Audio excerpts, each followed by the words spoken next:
धुळे जिल्ह्यातील शिंदखेडा तालुक्यातील मेथी येथे उभारण्यात आलेल्या औष्णिक प्रकल्पासाठी दिलेल्या जमिनीचे सानुग्रह अनुदान मिळावे या मागणीसाठी शेतकऱ्यांनी आंदोलन सुरू केलंय। महाजन कोऑपरेटिव्ह कंपनी आणि जिल्हा प्रशासनाविरोधात शेतकरी आक्रमक झालेत।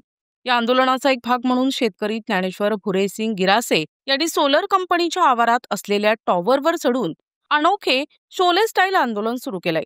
अनुदान मिळण्याच्या मागणीसाठी वारंवार आंदोलन करून देखील प्रशासनानं दखल न घेतल्यानं संतप्त झालेल्या शेतकऱ्यानं हा मार्ग अवलंबलाय।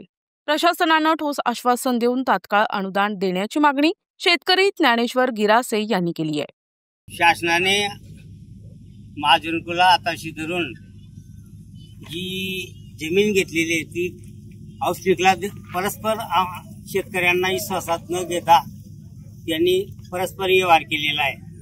शेतकऱ्यांना विश्वासात घ्यायला पाहिजे होते। बरं, आम्हाला असे 15 असं आश्वासन दिलं की आम्ही तुमच्या बँक खात्यात 5 लाख रुपये विहिरीचे देऊ। आज 2 महिन्याचा कालावधी लोटला गेला तरी आजचा काय पैपावाना त्यांनी बँकेत टाकलेला नाही।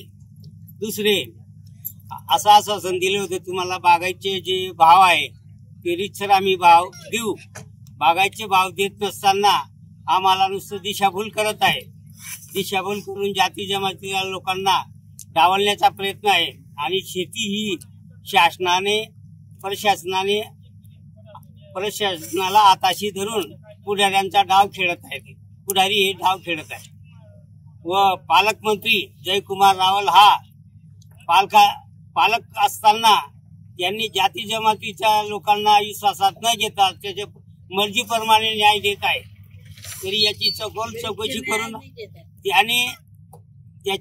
चौकशी करून हा लायक नेता नाही आहे, त्याने पालकमंत्रीचा राजीनामा द्यावा। NTV news Marathi, Dhule.